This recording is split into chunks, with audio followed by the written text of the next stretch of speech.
So, we will continue with today with the spectral analysis. So, in the last class we have seen what are the parameters required for acquiring data and what are the important points for processing. So, we will now start with how do we interpret an NMR spectrum, 1D proton spectrum, how do we analyze that data. So, let us start from 1D proton NMR. So, as we see here in a typical 1D spectrum, this is what the three parameters mainly you will see. One is called the chemical shifts, that is the peak positions. You will see what is called spin-spin couplings. So, this is something also we know as J coupling, and we saw that it causes a split in the peak and there are small multiplets are seen, and this has a lot of information about the structure of the molecule. So, therefore, it is very important to also analyze the data with respect to spin-spin couplings. And then the next parameter which is important for analysis is intensity. So, intensity is basically the area under the peak. So, that again I will go through that very briefly. So, it is what happens is, as written here, many times it is not possible to assign all the chemical shifts if the spectrum is complex. So, what we typically do is that we only look at the region of interest. For example, it says here that if there is a substitution reaction in a chemistry, suppose that there is a benzene ring which gets substituted with some functional group, what we do is we just look at the aromatic region, because we know that the aromatic region has to undergo a change if there is a substitution. So, we do not look at the entire NMR spectrum of the molecule, but we only focus on the aromatic. So, basically the idea here is that if you have an unknown compound, then of course, you have to look at the full NMR spectrum and you have to analyze the full data. But if you have only are looking at changes in the spectrum, so if you let us say you have a reaction going on and you know the starting compound and you have the spectrum of that and you have analyzed already the spectrum of the starting compound, now you are only interested in then looking at the changes happening in the molecule upon substitution or any reaction. So, in that scenario you do not have to reanalyze the full spectrum. Typically what is done is we only look at the region of interest. So, this is again the repeat of the previous slide, which says what are the different parameters that we have to focus on in NMR spectrum so that we can analyze. So, we will go through this as we go on. So, the main thing about the intensity of a peak, what is an intensity? The intensity is basically the area. So, area which is proportional to the number of hydrogens that generate the peak. So, this is very important point here, is because area gives you the total number of protons, and therefore, what we do is we do not actually look at the absolute area, the absolute integration of the peak, but we only look at the relative intensity. So, for example, let us say you have 3 hydrogens CH3, CH2, OH. Suppose you take a molecule ethanol, you expect the methyl peak CH3 to have 3 times the intensity as the OH peak, which has only 1 hydrogen. So, the number of hydrogens is obtained relatively from the from the integration value. So, the integration value is very helpful for interpretation. So, we will see this now as we go on, how these 3 parameters, namely chemical shift, J coupling and structure intensity is used. Now, one thing one has to understand in NMR spectroscopy is that suppose you know the structure of a molecule, if you know the molecular structure, you can go and generate an NMR spectrum, and this is in computer. So, if I know the structure of a molecule, I can generate an NMR spectrum, and similarly if I know the spectrum of a molecule, I can get the structure of the molecule. So, this process is what typically we do all the time, going from the right side, that is NMR spectrum, to the left side, which is the molecular structure. But this is not fairly easy. What is easy is this side. Going from a structure to spectrum is fairly easy compared to going from spectrum to structure. So, that is the difficult part. And why is this so? The reason is that if you know the structure of a molecule, you know the chemical composition, you know the various chemical environment around each hydrogen. So, you can actually calculate the electron densities around each and every hydrogen, because you know the structure exactly. So, there are a lot of softwares available these days which can generate the chemical shifts, because chemical shifts, remember, comes mainly because of the electron density. So, the electron density around a hydrogen atom determines the chemical shift, the shielding factor, and the shielding factor can be very easily calculated if you know the structure. So, generating NMR spectrum means calculating or figuring or predicting a spectrum, knowing the structure is very straightforward, but this reverse the inverse approach is very complicated. So, in some cases of course very easy to do that. So, that is where the examples which we will take today and later in the next few lectures, the spectrum we will analyze is very simple molecules. So, there in such situation it is very straightforward, but if you want to go back from structure to a spectrum to a structure for a complicated molecule such as biomolecules like peptides, proteins, it is really a very complicated task. So, it takes years of experience given a spectrum to how to get the structure, because there are a lot of manual work involved as well as software computational methods involved. So, our focus will be basically in this part of the course is to look at a simple 1D simple molecules with 1D spectrum, and that is mainly proton spectrum in the next few class, but we can of course we will also include carbon spectrum as we go to the next part. So, let us look at what determines the chemical shifts of a molecule. So, there are a few rules. Of course, this is not going to be an exhaustive list of all the rules which you have. There is a very nice book called by Fibrolin 1D and 2 dimensional NMR, from where this content has been taken. If you go through that book, you will see many more rules of predicting chemical shifts. So, we are now looking at basically looking at this part. So, given a structure, can I predict the chemical shift value of a proton? So, we are now going from this to this, later on we will go from here to here. So, let us see, given a structure, what are the formulas or what are the ways we can look at predict the values of chemical shift. So, NMR spectrum basically means chemical shifts. So, one of the very first basic rule is Schulrich's rule. Here it is applicable to molecules, alkanes, which are of this type of structure. So, you have two CH2s geminal vicinal CH2s, and these two CH2s are attached to another functional group, some functional group which may be any particular functional group. We do not know that a priori, but let us say this is X and Y. So, therefore, because this X is not same as this Y, these two hydrogens are not chemically equivalent, means these two hydrogens are different from these two hydrogens. But if X and Y are same, in that situation we will have a symmetry, and in such a case then there is a symmetry between the two, and then these two will become equivalent. But if X is not equal to Y, then see these two CH2s are not equivalent. So, now let us say how do we calculate a chemical shift value of a CH2 group based on the substituents X and Y. Okay. So, this is what is shown here, that there is a formula called Schulrich's rule, which says that you calculate using this approach. You add 0.23 ppm to the delta X and delta Y. What are these delta X and delta Y?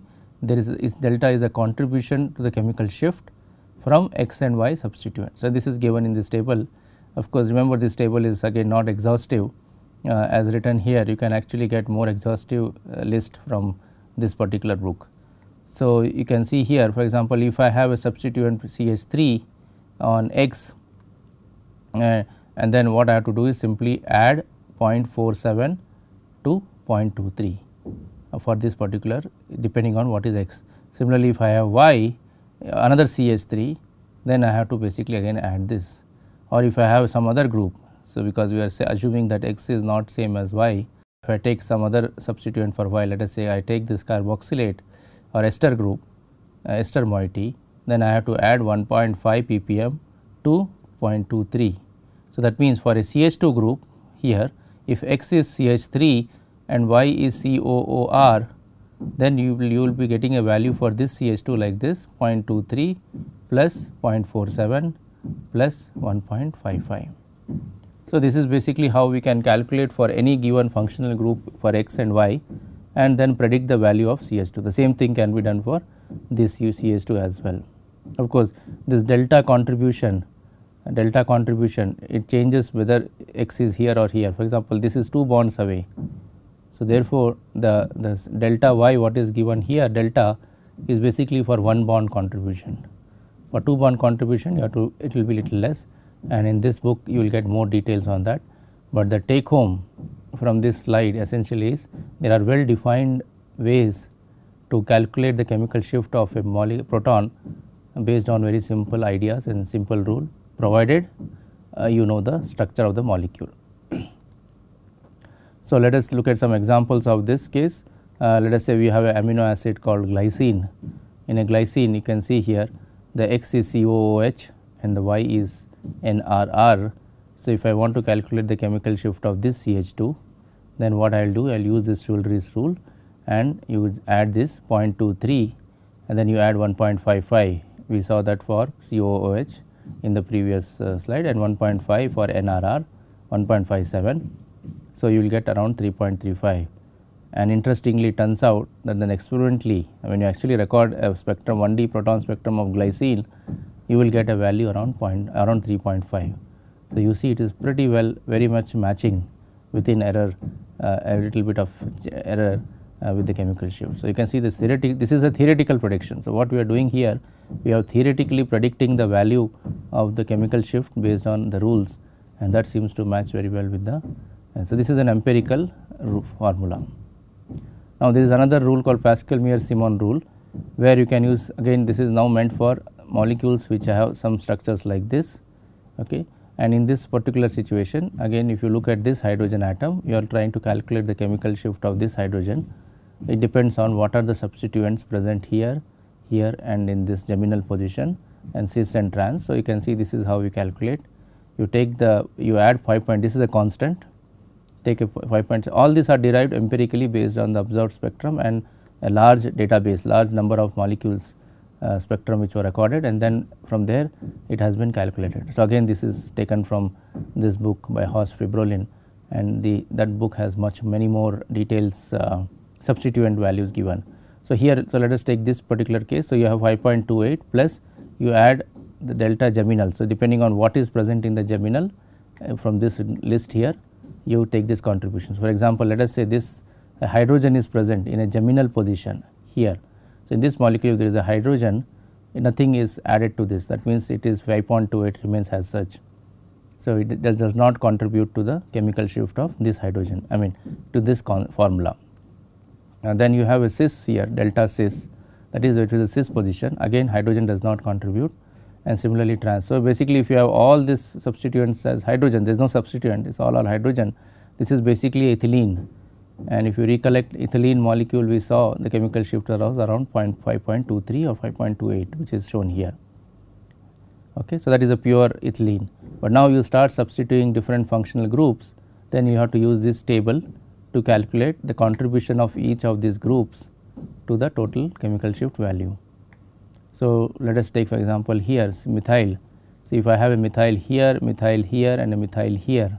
So, suppose I have all the 3 positions methyl, all I have to do is simply add 0.44 plus minus 0.26 minus 0.29, roughly they will cancel out, it will have a little bit of negative, and this will be subtracted, that negative will be subtracted from 5.28. So, based on this approach, you can now extend this to different functional groups. You can take all combination, you can have a chlorine atom at this position, and you can consider hydrogen here, methyl here, and all possible combinations. So, you can see there is a very interesting thing, what this rule says, that all these rules which we are looking at right now, it says that it is a linear additive effect to chemical shifts. So, that is a very interesting thing, and that is why, as I mentioned, that is very easy to go from a structure, if you know the structure, to the spectrum, that means that is to calculate the chemical shift. Knowing it vice versa, it is little complicated. So, now let us see here in the example the application of this Pascal-Meyer-Simon rule.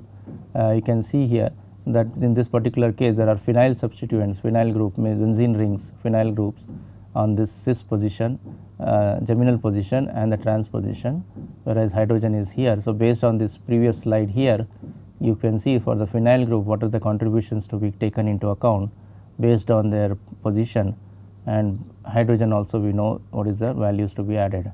So, that is what is shown here, that you basically get when you add these 2 contributions, you will get 6.53 because remember hydrogen is 0. So, hydrogen is not coming into picture here.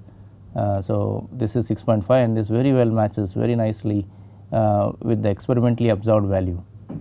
Okay. So, that is very interesting. Similarly, if you look at trans stilbene, this was cis stilbene. If you look at trans stilbene, Now, the pH, the metaphenyl group is in the cis position, whereas this is in the geminal, and this hydrogen has come to the trans. So, again if you look at this contribution, again this hydrogen is not contributing according to the rule, and it has no 0 contribution. So, we are only looking at the phenyl rings, and this is all looking at this table here. So, you can see for phenyl ring, if it is in the cis position, it has to be 0.37, and if it is geminal is 1.35, and that is what is done here. You add 1.35 plus 0.37 to 5.28, you get 7 ppm, again matches very nicely with the experimentally observed value. So, you see these formulas have been generated based on observing the chemical shifts of a large number of molecules and then dissecting out the contributions of each of this functional group to a given hydrogen. So, we go to the next rule, which is applicable to derivatives of benzene. Remember, in a phenyl ring, in aromatic ring, you have substituents at different positions. You can have at ortho, meta and para, and each of these groups contribute in a different manner. So, this again if you recollect, we saw this in the mesomeric effect or inductive effect, where we see that depending on where the substituents are, there could be a resonance structure and shift of the electron, the charges around this different carbon atom, and based on that the para, meta, ortho play a different role, different roles in contributing to the chemical shift.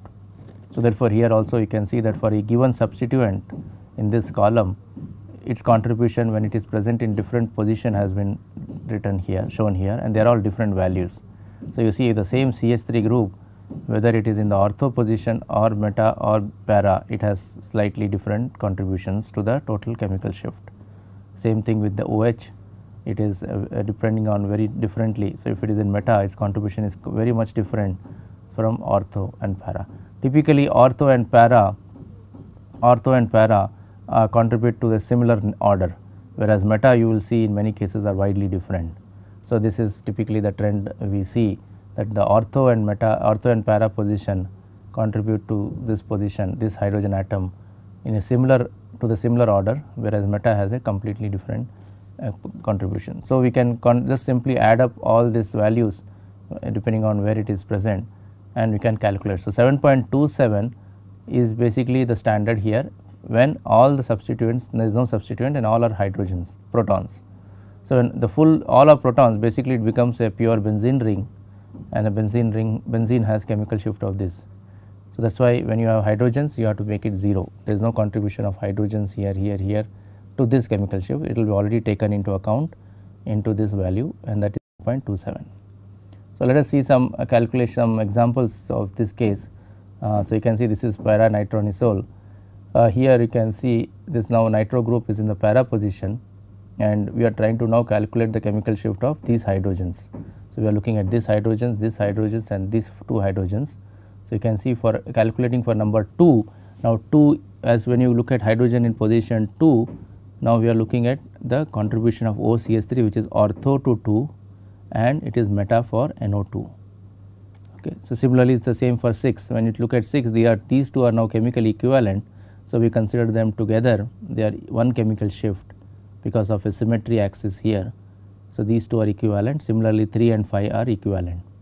So, when 2 and 6 we are considering, we have to look at the contribution of the NO2 in the meta position to this 6 chemical shift here of 6. So, you can go back to the list here, we can see that in the meta position, if it is ortho position, if there is a CH3, it has this value of minus 0.17, and nitro in the meta position has this value. So, that is what is shown. This is OCH3. So, if you go back, the OCH3 is shown here.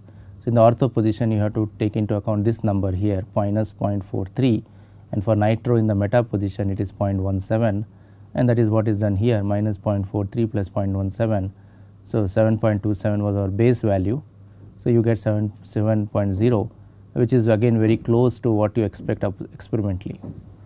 Now, if you look at these 2 hydrogens 3 and 5 in the similar manner, we can now calculate the contributions of OCH3, which is now meta to 5 and meta to 2 or meta to 3, and nitro group is now ortho to 5 and ortho to 3, and therefore, you have to look into the table in the previous slide and you will get the values like this.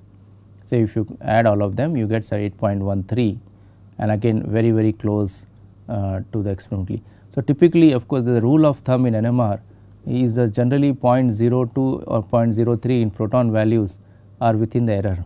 This you can probably consider it as slightly away from the experimental value, is about 0.12 ppm, but remember in a proton 0.02 is really close, you can't get better than this because the error value in measuring based on the line width and so on, and again depends on the spectrometer we use, typically 0.02, 0.03 would be the best resolution or good resolution which you can expect to get in a NMR experiment spectrometer. So, now that is basically how we look at analysis of 1D NMR spectrum. As I said, if you want to look at, so what we saw in the previous slide, what basically all the different formula rules, I only showed about 3 rules. There are, as you would say, the n number of rules which we will not be able to cover in detail each and every rule in this course.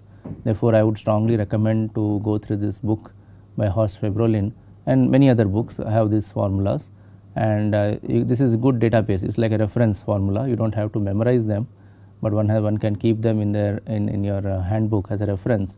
So, whenever you want to, and basically all the softwares whatever we have these days, they implement all these rules. So, when we come to later part, I will give you a list of software and which we nowadays are very popularly used. Many of them are freely available on the internet, can be downloaded and used, and all this software basically are implementing this type of formulas.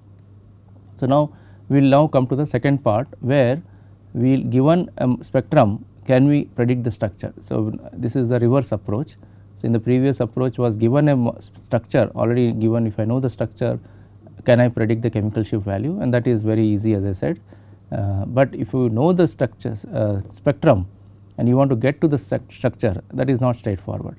The reason being that you do not have any clue about what functional groups are present, all you will have is a molecular formula. This is what is the first thing you should know.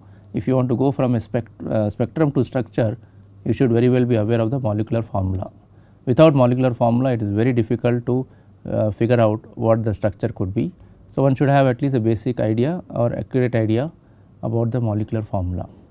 That means what are the CH, how many carbons, how many oxygens, how many nitrogen are present. You may not be knowing whether there is an ester group or a carboxylate group or an aldehyde group or an alcohol, so on, that is fine, and that is not required, that we will use based on our known ideas. But at least one should know accurately that how many carbons are there, how many hydrogens are present in your molecule, and how many how many nitrogens are present. So, we will look at all these things now. So, now once the molecular formula is known, the next step is to scan the spectrum and see how many types of protons you are able to see in the spectrum. So, these are of course all these rules we will go through it again in a real example. So, the point here is that remember a type of protons. What do you mean by a proton type? It means that this set of protons will have the same chemical shift value, they are chemically equivalent. So, let us say in CH3, CH2, OH, if you see in this ethanol, you have CH3 which is one type, CH2 which is another type, and OH is third type. So, you see there are 3 types of protons in this molecule. That means CH3 will give you one peak, CH2 will give you another peak, OH will give third peak. So, based on looking at the number of peaks in the spectrum corresponds to number of types of protons. Okay. So, this is the very typically the second step after you know the chemical formula. This is the second step, you have to scan the spectrum or inspect the spectrum to look at the number of protons in your sample, in your molecule. Then once you know the number of protons, what you have to do is next start analyzing the J coupling pattern. Okay. So, J coupling pattern is very important because J coupling tells you the nearby number of hydrogens. For example, in CH3, CH2, OH, again taking the ethanol, you see that in CH2 we will have a quartet because of splitting of because of the 3 protons. Methyl CH3 will have a triplet because of 2 protons, and remember all this triplet, quartet and all etc. is coming from the Pascal's triangle which we saw in the last few previous classes. We will go through that again quickly. So, analyzing a J coupling pattern is very important next step. So, first you know the number of protons present in your molecule, then you look at the J coupling pattern, and then once you know these 3, once you know these 2 things, The next step is basically now looking at the integral or area of the peaks to get the number of protons for each peak. And this is very important because now next thing is, once you know the number of protons, types of protons present, you need to know how many protons are present in each type. So, let us again take the example of ethanol, which is CH3 CH2OH. In that molecule, CH3 has 3 protons, CH2 has 2 protons, and OH is 1 proton. So, you can see if you look at the integral, you should expect to get integration like 3 is to relative integration. Remember, we are always talking about relative in NMR, is 3 is to 2 is to 1. Okay. So, relative integration now helps you to know that how many protons are present in each type, and that information is very useful because unless you know the number of protons of each type, you will not be able to figure out whether the total number of protons are matching with your molecular formula. So, remember, the molecular formula gives you the total number of hydrogens in your molecule, and that should match with the total relative peak. So, for example, again coming to this 3 is to 2 is to 1, that means I should expect 6 protons, 3 plus 2 plus 1. And so, in CH3 CH2OH there are 6 protons. So, you see the number of protons which I will calculate from peak integral should match exactly the number of protons available to me in the formula. Otherwise, if there is a mismatch, then you will not be able to analyze, because that means there is a missing proton somewhere that will not help you to analyze. So, missing protons is the only information available is here. Of course, many times this is based, the whole the sequence shown here is only for the hydrogen spectrum, but remember we can also use the carbon 13 NMR spectrum to also get information on the type of carbon here. So, the molecular formula has also and so remember, we are going to look at only organic compounds in the next few slides. So, the organic compound is what we are going to analyze, not biomolecule as of now. So, in organic compounds the main atoms are carbon and hydrogen. So, the carbon spectrum is also an essential, but at this stage in the next class we will see that how we can use mainly based on proton spectrum to get from the structure molecular spectrum, the spectrum of the molecule to the structure, and from that itself for very simple molecules a hydrogen spectrum is sufficient to do that, but the carbon spectrum also is useful when you go to more complicated molecules. So, we will see this in the next class how hydrogen spectrum can be analyzed based on these rules.